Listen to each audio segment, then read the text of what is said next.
How to describe those first two episodes of Agatha all along? Well, in a word or two, kind of cheeky.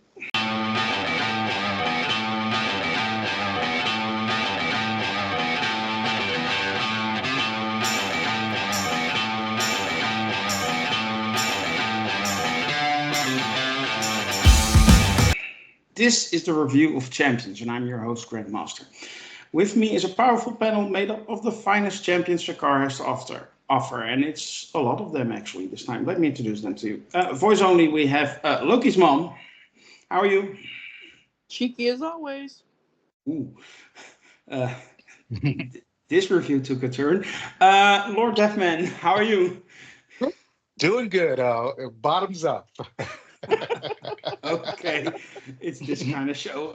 Joining us, the original Mr. Taylor First. How are you, man? I'm good, but I don't get it. Ah. And last but not least, showing his beautiful face. Thank God, it's his face. Merv, how are you? I could stand up if you want. No.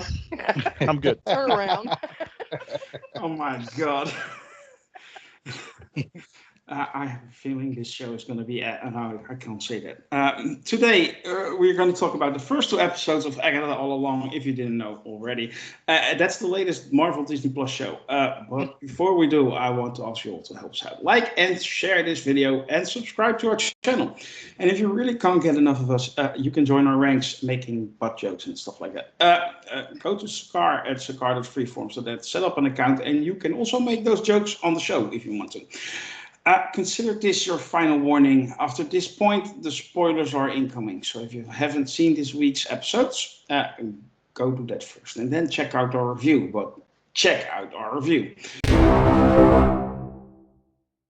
Agatha Harkness is living her best Westview life, but a body in the woods changes everything. Ooh.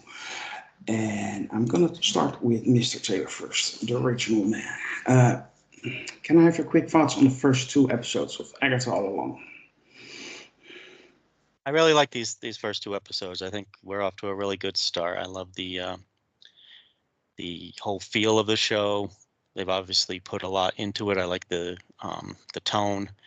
I like when they get into the second episode where they get into the road. I like the whole look and the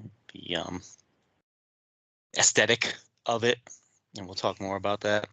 I think the writing so far has been good. So yeah, I'm very pleased so far. That's good.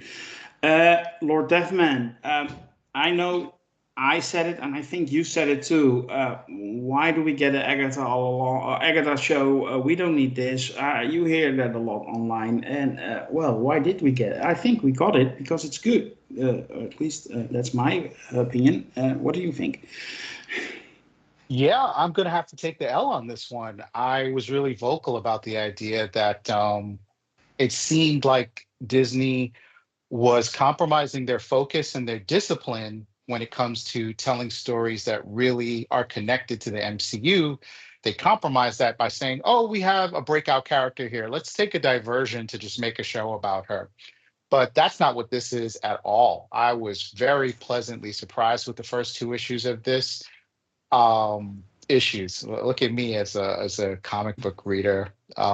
Episodes. I immediately forgive you. The first two episodes of this show were exceptional, and I've come to respect Jack Schaefer a lot more for her ability to put together these really compelling stories in a variety of different settings. I think people need to seriously consider moving her up into the cinematic world. Great job. Yeah, I couldn't agree more. Lokismom, the thing I liked the most about the first episode was that the setup, the form of the episode started the way WandaVision was for like 7 episodes, like a TV show. I really enjoyed that, and the fact that we got all the old characters back from WandaVision, the actors at least. I really enjoyed that too. What do you think? Yeah, I think no one really knew how the show was going to go. I mean, I think Agatha Harkness is a MCU character. I think there were comic books done about her with that character, or at least I'm not sure. Maybe you guys can. Yeah, she certainly is a Marvel character. I'll say that. Yeah. Okay.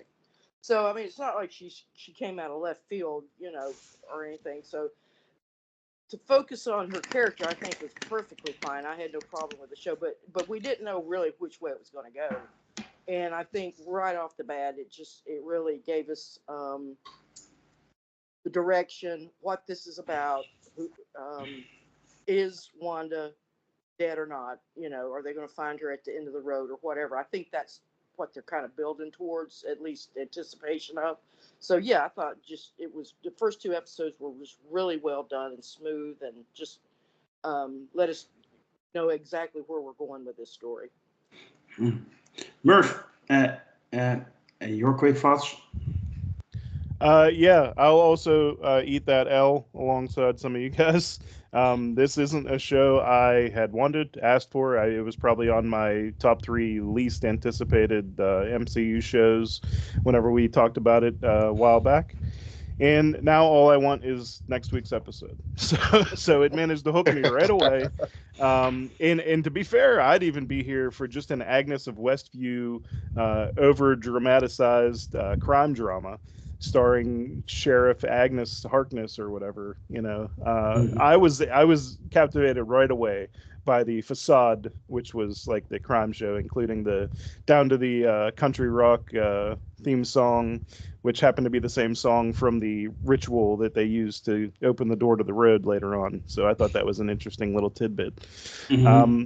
It hooked me in right away. Catherine Hahn is fantastic, and everything swirling around her. It's just a lovely level of like whimsy. You know what I mean? Like it's just a really fun show right now. 2 episodes in, so I'm here for it. Okay. Yeah, me too. So I'm just gonna, otherwise I wouldn't be here, right? Lord Deathman, anything you didn't like about these 2 episodes, and you can take a deeper dive if you want. Sure. Not a lot in these 2 episodes to dislike, to be honest with you. I don't find myself saying, oh, that really offended me, or that was really a bad storytelling choice. I do think that for me, and I'm going to say this as it's my opinion, so please, Disney fans, don't get upset with me. But there is this Disney aesthetic that's kind of baked into Agatha all along, where you have like a sing along, and you have like witches. Like this is like on brand for Disney. But I have to give them a lot of credit for mixing what I will call Disney shenanigans into the world of the MCU fairly seamlessly. Like I just couldn't be upset about it. But it's not an aesthetic that I gravitate to. It's not something, and I know there are tons of Disney fans that can't wait for the next live action remake of some cartoon where people are going to be singing and dancing and acting in the same production. But I dread humanity. Like the biggest sin we ever created as a species was the concept of a musical. It's just not for me. But what I really like about this show is how well they connected it into the MCU. This could have totally been an isolated story about Agatha with not a lot of connection, but we pick up kind of right where we left off with Multiverse of Madness. We're directly looking at Wanda's quote unquote death. They bake that into this beautiful sort of send up to Mayor of Easttown, which went over so well. I was like, they're even the accents, they're really like, they're like, we're going to sell this as our procedural episode. And I like that they're continuing that concept from WandaVision, like they bought it into the first episode, but then Agatha becomes its own thing once we get to the second episode. So love the connectivity, love the fact that we're still in the MCU. Love the fact that this show is feminist. Love the fact that this show is gay. Love the fact that this show really is representational, but in a way that makes perfect sense. It's totally organic to the show. It's not tokenized. It's not there to do any virtue signaling. It's just this is, you know, how this show works. It's about sisterhood. It's about our new interpretations of like what contemporary witches are. So I even liked the musical number. I'm like, oh wow, I'm actually liking this song. I cannot hate it as I traditionally would. And last point that really made my heart sing about this show is lots of practical special effects. Can't tell you how much it was just great to not see like a bunch of laser light show stuff and stuff that you know is you know kind of supposed to be three-dimensional but feels two-dimensional because it's a special effect. Love to see real set design and real like well-designed, creative, just gorgeous to look at sets. The show is it's a lot of fun, you know. And I hate to be there and like I can't put my critical thinking hat on and pick this show apart to death, but it's just a lot of fun. It really Yeah. is. So Yeah. I enjoyed it. Yeah. Taylor, did you have anything to nitpick or? Oh, I have a list of musicals to recommend to Lord Deathman, but we'll do that later. Yeah, I'm more of an opera guy myself. So, but go ahead. No, but I agree with everything. Again, like I said, I love the aesthetic. I love when they go down into the. I'm getting a little bit ahead, but because Lord Deathman mentioned it, when they go down into the road, I love the aesthetic. It looks like, and it's all practical. There's no green screen there, and it looks like if you've ever seen the Disney animated Legend of Sleepy Hollow from I think it was the 40s or the 50s. It looks like those woods. You know, it looks like a Halloween party on steroids, and it looks like a page from a comic book. It's not intended to look photorealistic, and because that gives it its style, you know. And I love it. I love the style of it. Everything is good. I love how they really leaned into the gritty police drama piece of it, but just a little bit more. You know, they just like cranked it up to 11, so it was just that little bit of campiness added to it. But it was very realistic. I love that right from the start at the crime scene, we got a Wizard of Oz reference when he says, "She's really quite sincerely dead." That's straight from the Munchkins, that line right there. I loved it. And again, that whole, I was really surprised that they actually stretched that out as long as they did. I really thought she was gonna get popped out a lot sooner. So I'm glad they leaned into it and did such a good job with it. Aubrey Plaza, I mean, she always looks like she just stepped out of a comic book, and she's freaking perfect in this. I'm normally not a mystery box fan, although WandaVision did mystery boxes really well. And so far, there's several mystery boxes here, but the big one, of course, is the kid. We can't hear his name, or we can't hear anything about him. So that, of course, is dangling out there, and hopefully we'll find that out pretty soon. The second episode, I mean, I like the first episode a little bit more than the second episode, but the second episode served a purpose because it had to get the band together, had to get the coven together, so it has slowed down a little bit, but it was all done really well. Of course, the first one was Patti LuPone, who is a famous Broadway star, and she also starred in Life Goes On TV series, 89 to 93. Really great show. She played the mom in that. But she's very famous. I'm really glad to have her there. I also like the song, the little musical number. Now, if I can make a prediction, I usually don't go into predictions, but I don't think they're going to make it down the road with the neighbor lady because she's not a witch.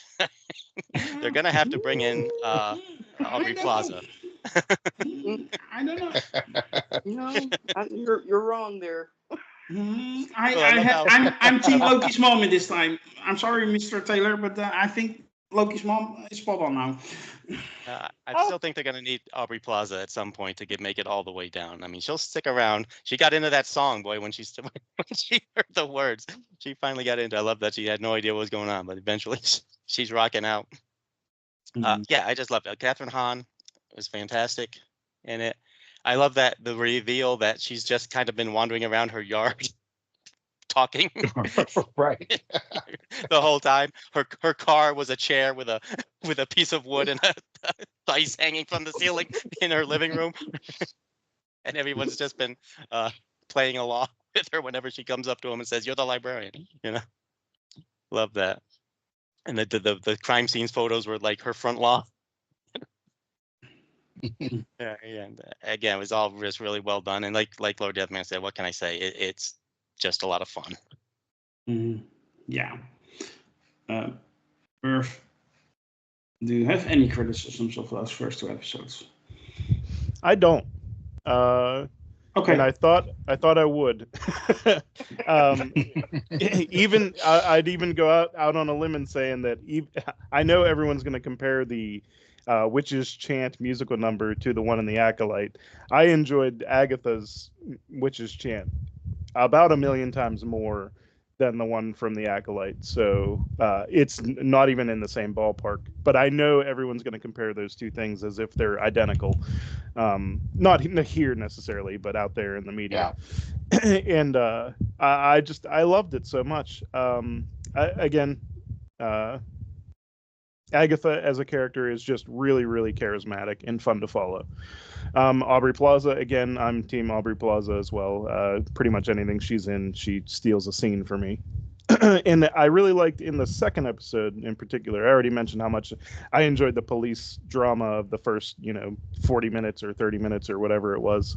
But in the second episode, whenever we're like getting the coven together, I was glad that they did all that in like half of an episode. I'm glad that wasn't stretched out to be like the whole or half a season or anything like that. Like, let's get the group together, let's meet them, let's get to know them, and let's get on the road. I was really happy with the pacing there. But also there was just a lot of like fun little character moments in that. Just everything about like their interactions like really struck me as interesting. And I had kind of a revelation as I was watching that I hesitate to even mention because I don't want to even put the idea ahead of the storytelling in case they do something different. But I have a theory on the teen um, that I've already seen other people mention because I looked it up to see if anyone else felt this way. But that the teen is actually Billy, who is Wanda's son that she created, who in the comics is Wiccan, who is basically develops her witch-like powers. And I'm almost positive that he's setting all this up because he needs Agatha to get through the road to get the power to bring his mom back. At least that's my hope. Now, if it goes down a different pathway and it's entertaining, I'm perfectly happy with that. But that, like, I had that thought like midway through episode 2, whenever they started doing the mouth stuff, and I'm like, why won't they tell us who he is? Is this Billy? Like, and it just all of a sudden all these little dominoes started falling in my head.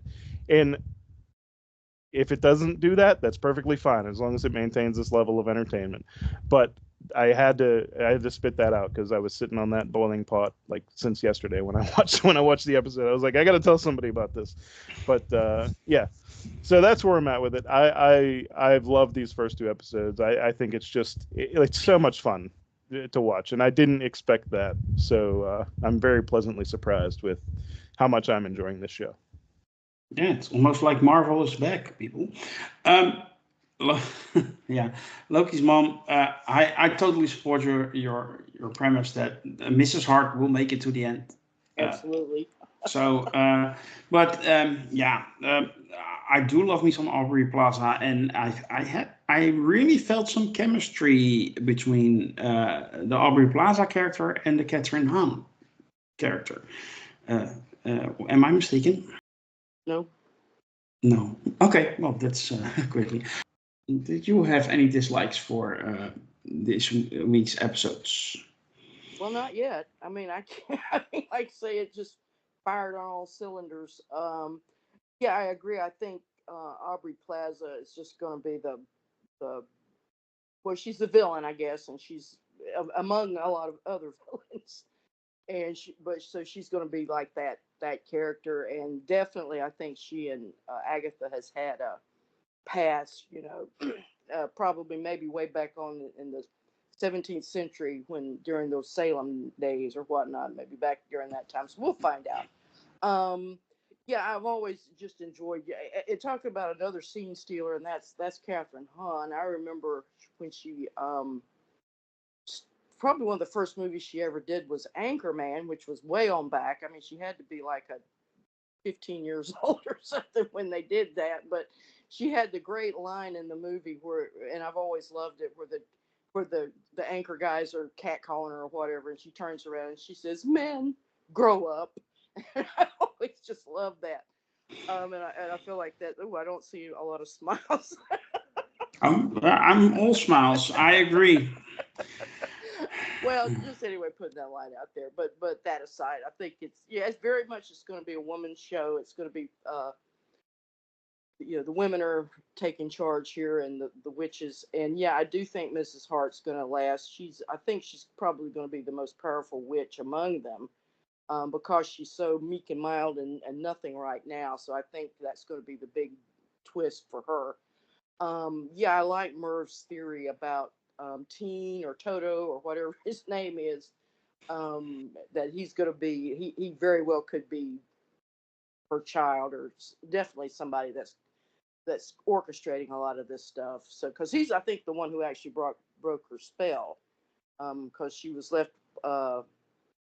Wanda had left her under that spell where she thinks she's on a television show all the time, and she's really just this crazy woman that the neighborhood has been indulging in trying to, we bring food to her and everything, and then stuff like that. The eccentric woman next door. As far as what's coming, yeah, I think the whole road part's going to be the adventure, and we'll be learning things each episode. Definitely, she wasn't in the second episode, but I think Aubrey will be back next episode, and we'll see some more of that.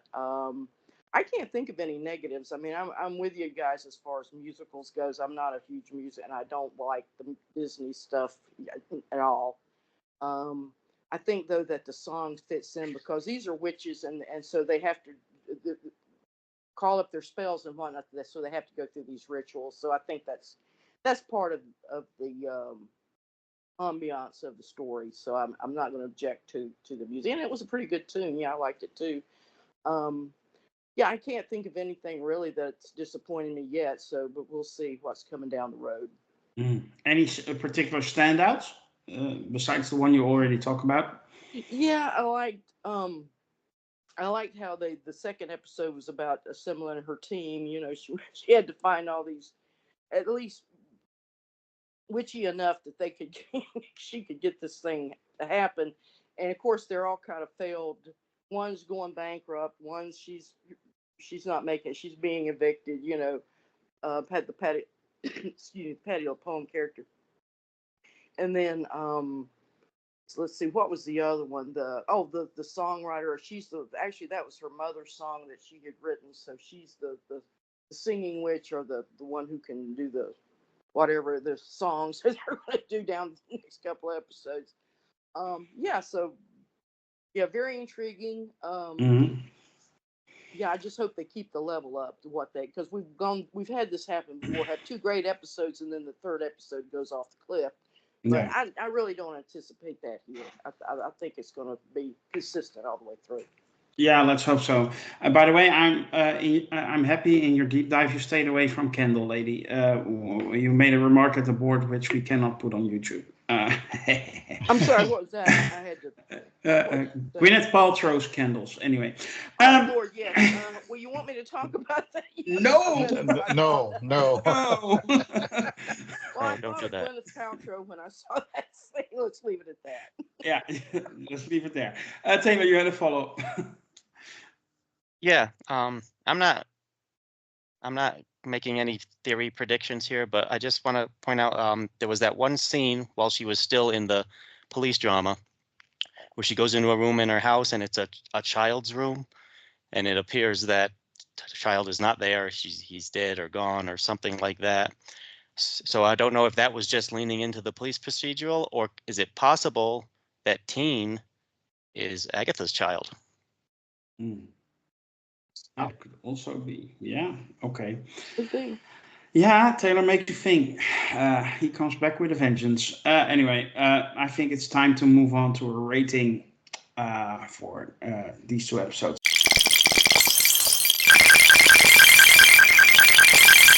And you know what? I will let the panel decide how they want to rate this. Altogether, separate. It's up to them. I'm going to start with you, Merv. I'll rate them both together, and this might feel high, but I'm going to give them both a 10. I think they both delivered exactly what they promised from the trailer. And they, for what they are, for what this show is trying to be, I think it excelled tenfold. So far, it's a really good start to this series.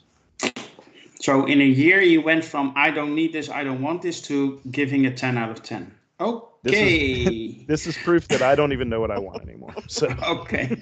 Oh, You're who does? bewitched. Oh, ooh, I like that. Lokismom, can I have your numbers?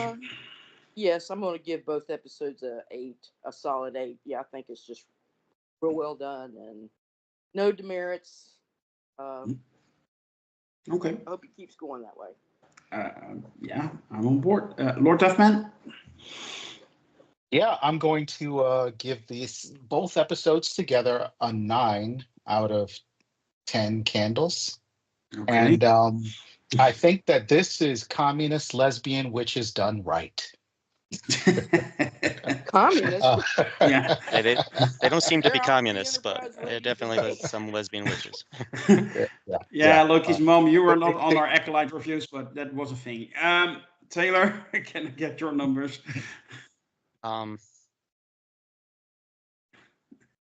Yeah, well, I think now that they're down on the road, I think the gloves are off. We're going to be leaning way into the fantastical here on out, and I think it's going to be awesome. As far as for all the YouTubers out there who are saying, "Who's this show for? Who asked for this show?" I did. I went on Feige's Instagram and I said, "Make this show for me." So you're welcome. I knew it. And I will give it. I'll give it both episodes 9 out of 10. 9 out of 10 so far. Okay. Yeah, I'm gonna be. I'm gonna give him 8 out of 10. Solid start. I hope it stays this way or improves. But I've been too disappointed by Marvel too many times recently to just go in blindly enthusiastic. 8, well deserved. Lord Devman, you had a comment. Yeah, just wanted to quickly give out my sort of MVP awards to Catherine Hahn and Aubrey Plaza for their infectious energy in this show. I think even if these episodes were of like lesser quality, they'd have probably brought me into it just with their raw talent. So good on them. And since we've returned back to the age of healthy MCU speculation, it's clear that Joe Locke's teen is Mephisto. Yeah, yeah, yeah. I can see that. Yeah, Mephisto. Yeah, yeah, Absolutely. yeah. That will conclude this review of Champions for episode 1 and 2 of Agatha All Along. We hope you have enjoyed our discussion today. If you did, help us out, like and share this video and subscribe to our YouTube channel. And if you really want more of us, join our forum at sukkar.freeforums.net. We will love it if you do that. Next week, we will be discussing episode 3. And don't forget to check out our other 2 review series currently running for Rings of Power and The Penguin. In 2 weeks' time, we will be dropping 5 different shows in one weekend. So be on the lookout for that. For now, I thank you all, also on behalf of our champions, and wish you to be magical. Bye.